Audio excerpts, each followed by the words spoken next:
Você sabia que até mesmo os mais fiéis podem ser abalados? Em um momento polêmico e pouco conhecido, até Pedro, o apóstolo, quase caiu. Contra todas as expectativas, descubra como até a maior fraqueza pode ser transformada em força inquebrantável. Está preparado para uma revelação surpreendente que pode mudar a sua forma de ver a fé? Fique conosco e desvende em minutos o segredo para transformar fracasso em triunfo espiritual. A resposta vai além do que você imagina. 4 fatos que Jesus revelou sobre Satanás que muitos desconhecem. Jesus falou bastante sobre Satanás. Primeiramente, ele o chamou de inimigo e maligno, conforme descrito em Mateus, capítulo 13, versículo 39. No episódio da parábola do joio, encontrado em Mateus, capítulo 13, versículos de 24 a 30, Jesus se refere a Satanás como o inimigo. Vejam essa outra história que Jesus contou. O reino dos céus é como um agricultor que semeou boa semente em seu campo. Mas, enquanto todos dormiam, seu inimigo veio e plantou joio entre o trigo e partiu.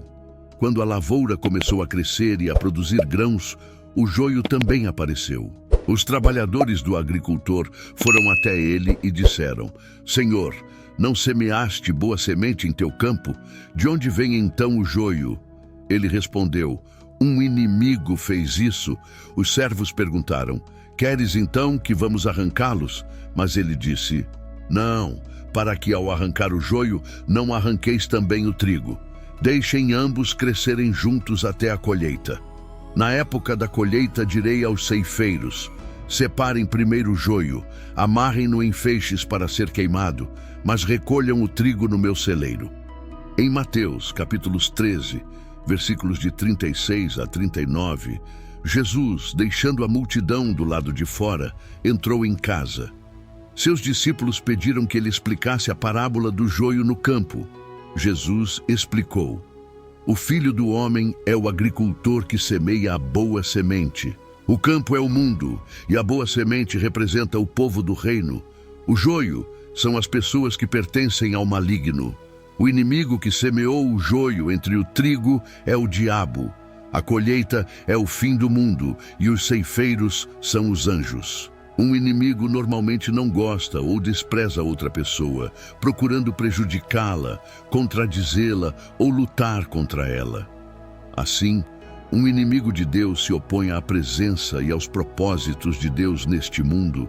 A Bíblia identifica Satanás, o diabo, como o adversário específico de Deus. Como inimigo de Deus ao longo da história, Satanás sempre procurou frustrar os planos divinos, prejudicar os seres humanos e afastá-los de Deus.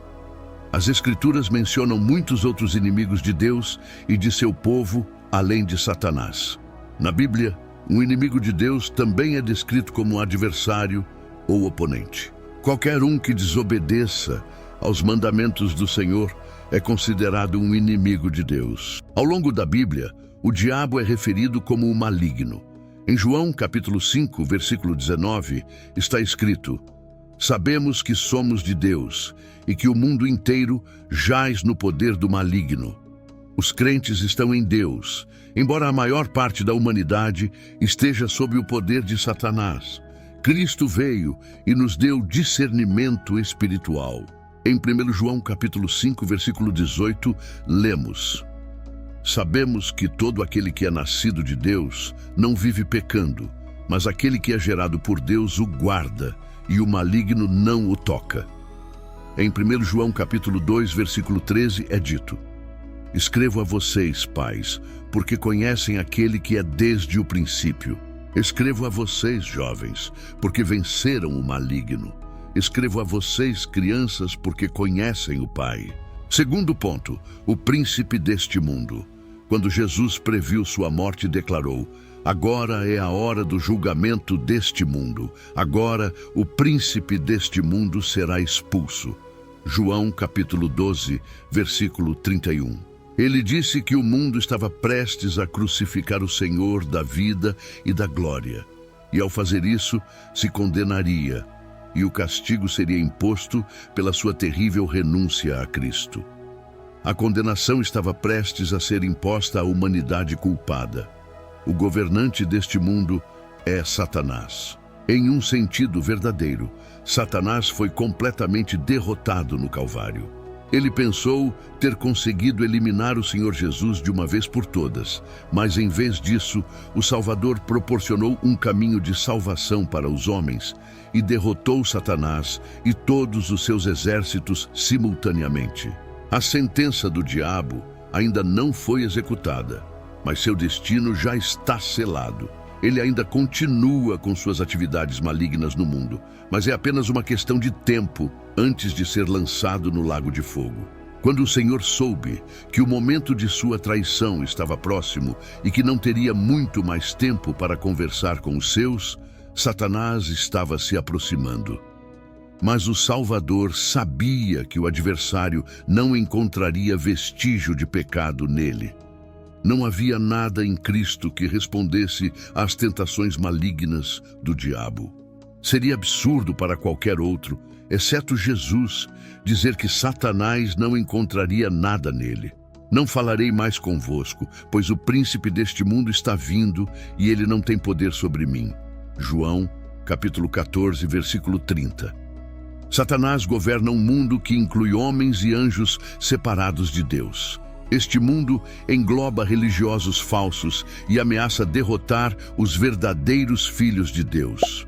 Em 1 João, capítulo 2, versículos de 15 a 17, na Nova Versão Internacional, está escrito: Não amem o mundo nem o que nele há. Se alguém ama o mundo, o amor do Pai não está nele. Pois tudo o que há no mundo, a cobiça da carne, a cobiça dos olhos e a ostentação dos bens, não provém do Pai, mas do mundo. O mundo e seus desejos passam, mas quem faz a vontade de Deus permanece para sempre. O impacto de Satanás se estende às ideologias do mundo, educação e comércio. Ele controla os pensamentos, ideias, especulações e religiões falsas do mundo que surgiram de suas mentiras e enganos. Em Mateus, capítulo 12, versículo 24, lemos: Mas os fariseus, ao ouvirem isso, disseram: Este homem expulsa demônios somente com a ajuda de Belzebu, Satanás, o príncipe dos demônios. Em Romanos, capítulo 8, versículos de 7 a 8. A mente da carne, com seus desejos pecaminosos, é ativamente hostil a Deus. Ela não se submete à lei de Deus, pois não pode. E aqueles que estão na carne, vivendo uma vida que satisfaz apetites e impulsos pecaminosos, não podem agradar a Deus. Este cosmos é o contraponto de Satanás ao reino e ao governo de Deus. Seu desejo de ser como Deus levou ao seu pecado, e agora ele comanda todos os rebeldes que, como ele, caíram no pecado. Em Isaías, capítulo 14, versículo 14, está dito: Eu subirei acima das alturas das nuvens, serei semelhante ao Altíssimo. Eu subirei acima das alturas das nuvens, farei de mim mesmo como o Altíssimo. Este mundo visa derrotar os verdadeiros filhos de Deus. Em João capítulo 8, versículo 44, está escrito: Vocês pertencem ao pai de vocês, o diabo, e querem realizar os desejos do pai de vocês. Ele foi homicida desde o princípio e não se firmou na verdade, porque não há verdade nele. Quando ele mente, fala o que lhe é natural, pois é mentiroso e pai da mentira e das meias-verdades. Quarto ponto, o desejo dele de possuir Pedro. A vida de Pedro é talvez a mais extraordinária história de redenção já escrita. Ele era um pescador. E estereotipicamente, os pescadores são homens de ação, muito físicos e destemidos, o que Pedro demonstra na Bíblia. Contudo, Pedro enfrentou um grande desafio, pois o diabo o tinha marcado, e Jesus o informou disso para dar autoridade a essa situação. Na última ceia, Jesus advertiu Simão Pedro que um teste de fé estava por vir. Simão, Simão, eis que Satanás vos reclamou para vos peneirar como trigo. Lucas capítulo 22, versículo 31. O discípulo falante parecia estar em um dilema. Satanás queria peneirar Pedro como trigo, o que significa que ele tentou abalar a fé de Pedro tão violentamente que ele caísse, demonstrando que o servo fiel de Deus carecia de confiança. Mas não era apenas Pedro que estava em perigo. Em Lucas capítulo 22, versículo 31, a palavra vocês, usada por Jesus, é no plural. Ele disse a Pedro que Satanás tinha mirado todos os discípulos. Algumas traduções especificam todo o grupo. Simão, Satanás pediu para peneirar cada um de vocês como trigo. Este trecho nos dá um vislumbre de um mundo invisível, levantando muitas questões, mas também oferecendo muitas garantias. A principal delas é a cadeia de comando. Deus está claramente no controle e o diabo está sob uma rédea curta. Você notou o verbo que segue o nome de Satanás? Pediu. Satanás pediu. Os discípulos falantes parecem estar na mesma situação de Jó, quando Satanás procurou testá-lo. Jó, capítulos 1 e 2. Em Jó, capítulo 1, versículo 10, está escrito: Não cercaste tu de proteção a ele, a sua casa e a tudo o que ele tem? Abençoaste a obra de suas mãos, e seus bens se multiplicaram na terra. Nada foi exigido, resolvido ou decidido pelo diabo. Ele estava curioso e pediu permissão para tentar Simão Pedro, assim como pediu para tentar Jó. Isso não muda nossa percepção da velha serpente? Deus usará todos os seres em prol de seu reino. A palavra Satanás significa adversário ou acusador. Ele acusa o povo de Deus de fazer o mal. Em Zacarias capítulo 3, versículo 1, lemos: Então ele me mostrou o sumo sacerdote Josué, que estava diante do anjo do Senhor, e Satanás estava à sua direita para acusá-lo. Em 1 Pedro capítulo 5, versículo 8 diz: Sejam sóbrios e vigilantes, porque o adversário, o diabo, como um leão rugindo, anda ao redor procurando a quem possa devorar. Peneirar como trigo é uma metáfora que também pode significar despedaçar alguém. Nos tempos bíblicos, o trigo ou o grão era peneirado através de uma peneira ou grande coador. Conforme o grão era violentamente agitado, a sujeira e outras impurezas que se agarravam a ele durante o processo de debulha se separavam do grão bom e utilizável. O objetivo de Satanás ao peneirar Pedro e os outros discípulos como trigo era esmagá-los e destruir sua fé. Na realidade, o adversário busca destruir a fé de todo crente. Em João capítulo 10, versículo 10, está escrito: O ladrão vem apenas para roubar, matar e destruir. Eu vim para que tenham vida e a tenham em abundância. Jesus garantiu a Pedro: Eu roguei por ti, Simão, para que tua fé não falhe. E quando te converteres, fortalece teus irmãos. Lucas capítulo 22, versículo 32. A liderança da igreja primitiva demonstrou que a oração do Senhor por Pedro foi atendida. Jesus não prometeu remover o teste iminente de Pedro e orou para que sua fé não fosse abalada. Na vida cristã, provações são esperadas.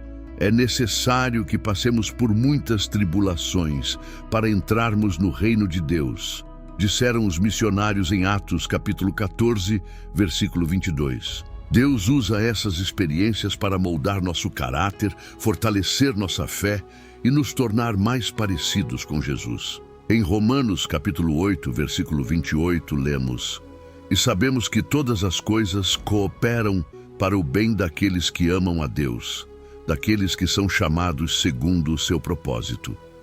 Em Tiago, capítulo 1, versículos de 2 a 4, está escrito: Meus irmãos, considerem motivo de grande alegria o fato de passarem por diversas provações, sabendo que a prova da sua fé produz perseverança. Mas é necessário que a perseverança finalize a sua obra, para que sejam maduros e completos, não faltando em nada. Em 1 Pedro capítulo 1, versículos de 6 a 7, nisso vocês exultam grandemente, embora agora, por um pouco de tempo, se necessário, tenham sido entristecidos por várias provações. Isso para que a genuinidade da sua fé, muito mais preciosa do que o ouro que perece, embora provado pelo fogo, seja encontrada em louvor, honra e glória na revelação de Jesus Cristo. Jesus está lá para nos fortalecer e interceder em nosso favor sempre que enfrentamos um teste. Em Filipenses, capítulo 4, versículo 13, está escrito: posso todas as coisas em Cristo que me fortalece. É reconfortante que a intercessão de Cristo limitou a capacidade de Satanás de peneirar Pedro como trigo. Quando Satanás nos persegue, devemos lembrar que Jesus Cristo está sempre presente para interceder em nosso favor, em Hebreus capítulo 7, versículo 25. Portanto, Ele é capaz de salvar definitivamente aqueles que se aproximam de Deus por meio dele, pois vive sempre para interceder por eles. Jesus tinha fé que Simão Pedro se recuperaria e ajudaria os outros discípulos. Outro motivo pelo qual o Senhor nos permite passar por provações é para nos ensinar a ajudar outros a crescer na fé. Em 2 Coríntios capítulo 1, versículo diz: se somos atribulados, é para o vosso consolo e salvação, ou se somos consolados, é para o vosso consolo, o qual opera pacientemente nas mesmas aflições que nós também sofremos. Antes de sua negação tripla, Pedro era excessivamente confiante, confiando em sua própria força. No entanto, após ser peneirado como trigo, Pedro descobriu que o fracasso é possível devido à fraqueza da carne. Em Marcos capítulo 14, versículo 38, está escrito: vigiem e orem para que não caiam em tentação. O espírito está pronto, mas a carne é fraca. Pedro teria compaixão e misericórdia pelos outros, agora que ele entendeu quão fácil é cair, ao mesmo tempo em que os ajudava a evitar o mesmo erro. A verdadeira fé e perseverança são reveladas através do arrependimento e restauração, e não pela perfeição sem pecado. Nos levantamos e continuamos após a queda, assim como Pedro. Quando Satanás vem para nos peneirar como trigo, temos um defensor em Jesus Cristo que intercede em nosso favor. Em João capítulo 17, versículos de 9 a 11. Eu oro por eles. Não peço que os tires do mundo, mas que os protejas do maligno. Ele nos protegerá, para que o diabo não possa destruir nossa fé e esperança. Em João capítulo 10, versículos de 27 a 28. As minhas ovelhas ouvem a minha voz, eu as conheço, e elas me seguem. Eu lhes dou a vida eterna, e elas jamais perecerão. Ninguém as arrancará da minha mão. Em Hebreus capítulo 7, versículo 25. Portanto, ele é capaz de salvar definitivamente aqueles que se aproximam de Deus por meio dele, pois vive sempre para interceder por eles. Jesus Cristo começou uma boa obra em nós e ele a levará até a conclusão. Em Filipenses capítulo 1, versículo 6, estou plenamente convencido de que aquele que começou uma boa obra em vocês a aperfeiçoará até o dia de Cristo Jesus. Todos nós passamos pelo vale do fracasso. A questão é, como você vai reagir? Muitas pessoas desistem e trocam uma vida vibrante ao serviço do reino por uma vida derrotada. No entanto, o fracasso não precisa ser o fim. É uma oportunidade para um novo começo na força de Cristo. O inimigo esperava abalar a fé de Pedro tão fortemente que ele se afastasse de Jesus como palha. Pedro era obstinado em manter sua promessa a Jesus, mesmo que todos o abandonassem, ele não o faria. Em Marcos capítulo 14, versículo 29, está escrito: mesmo que todos caiam, eu não cairei. Satanás entende o poder do medo. Seu objetivo ao peneirar os crentes é enfraquecer nossa fé a ponto de não sermos mais úteis para Deus. Ele quer que fiquemos fora das atividades do reino do Senhor. Como resultado, ele foca em nossas vulnerabilidades, nas áreas onde acreditamos ser invencíveis ou pelo menos bem protegidos. Quando o diabo tem sucesso, ficamos desapontados e desmoralizados. No entanto, isso não precisa ser assim. Se estivermos dispostos, Deus pode usar o fracasso para fazer uma limpeza espiritual.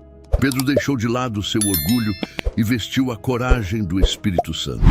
Ele então arriscou a humilhação pública, perseguição e morte para espalhar o Evangelho.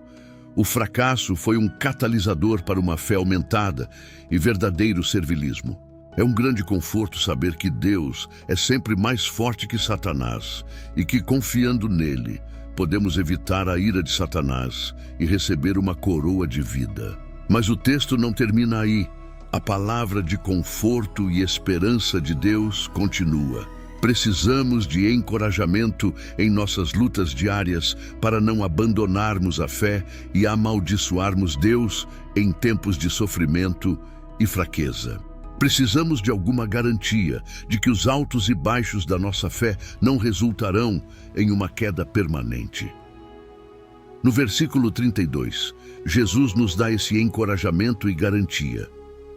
Simão, Simão, eis que Satanás pediu para vos peneirar como trigo, mas eu roguei por ti, para que tua fé não falhe. E quando te converteres, fortalece teus irmãos. É reconfortante saber que Deus é infinitamente mais forte que Satanás e que, se confiarmos em Deus até o fim, Ele nos concederá a vida eterna. Mas é duplamente encorajador e esperançoso que Jesus Cristo e Deus Pai não fiquem sentados, esperando para ver se teremos a fortaleza para perseverar na fé. Note que Jesus ora a seu Pai por Simão. Agora a palavra tu é singular no versículo 32. Eu roguei por ti, isso é, Simão. Ele pede a Deus para fazer o que for necessário para preservar Simão da destruição. Jesus confia que seu Pai responderá à sua oração, pois diz, e quando te converteres, fortalece teus irmãos. Jesus sabe que Simão o negará 3 vezes. É uma fraqueza temporária, uma breve falha na confiança, mas é rapidamente seguida por lágrimas amargas de arrependimento. Em Lucas, capítulo 22, versículo 62, está escrito, e saindo Pedro para fora, chorou amargamente. O Pai permitiu que Satanás peneirasse Simão, mas em resposta à oração de Jesus, não deixou Simão cair pela peneira. Aqui está a dupla arma de esperança e encorajamento que ele nos dá. Não estamos desprotegidos contra o inimigo, nem somos deixados para segurar o escudo da fé apenas com nossa própria força. Deus sempre garantirá que a fé vença e que seus filhos tenham fé. Este é o significado daquele texto maravilhoso em 1 Pedro capítulo 1, versículos de 3 a 5.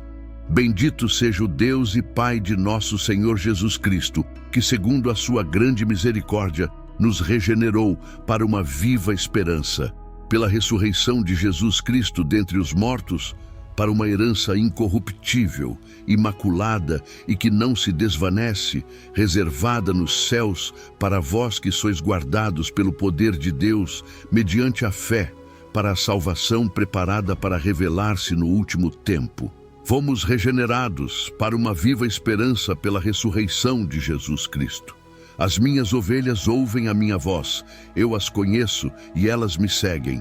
Eu lhes dou a vida eterna. Jamais perecerão, e ninguém as arrancará da minha mão. Meu Pai, que as deu a mim, é maior do que todos, e ninguém pode arrancá-las da mão do meu Pai. Eu e o Pai somos um. João capítulo 10, versículos de 27 a 30. O fortalecido se torna fortalecedor. Nossa alegria nas promessas de Deus é sempre multiplicada quando transborda dos limites de nossas vidas e alcança os outros. E quanto aos demais 10 apóstolos, isso pode nos ensinar muito. Às vezes, Deus lida diretamente conosco, fortalecendo nossa fé a sós. No entanto, a maior parte do tempo, Deus fortalece nossa fé por meio de outra pessoa.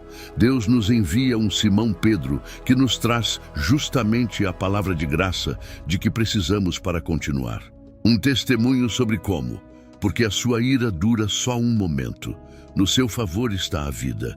O choro pode durar uma noite, mas a alegria vem pela manhã. Salmo capítulo 30, versículo 5. Encerramos mais um capítulo inspirador, revelando como as provações moldam nossa fé e força. Surpreendido pela história de Pedro, há mais por vir. Inscreva-se, ative as notificações e mergulhe conosco em mais descobertas transformadoras. Gostou? Curta, comente, compartilhe e espalhe esperança. Continue conosco nesta jornada de fé e descoberta. Até breve. E enquanto fechamos mais um capítulo juntos, eu sei que algumas questões podem ainda ecoar em sua mente.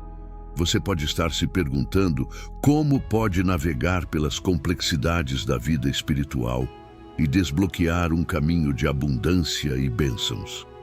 A jornada é desafiadora, mas você não precisa caminhar sozinho. Nos comentários, você encontrará uma chave poderosa para essa porta que muitos buscam abrir. O e-book Descubra a Prosperidade com Deus, o guia definitivo para superar desafios espirituais e viver uma vida abundante. Este não é apenas um livro, é o fruto de anos de pesquisa, vivências e revelações profundas que agora estão ao seu alcance. Imagine superar as barreiras que impedem o seu crescimento espiritual e financeiro. Pense no conforto e na segurança de viver uma vida alinhada com as promessas de prosperidade que foram destinadas a você. Esse e-book é mais do que letras em uma página. É um mapa para o tesouro que você merece. Faça parte dos muitos que já estão trilhando um caminho iluminado pela fé e pelo conhecimento. O poder de transformar sua vida está a apenas um clique. Confira agora mesmo nos comentários e inicie sua jornada para uma vida de plenitude e prosperidade. Lembre-se, a prosperidade com Deus não é apenas um sonho distante, é uma promessa à espera de ser cumprida. E com este guia, você está um passo mais perto de torná-la realidade. A sua história de sucesso começa hoje.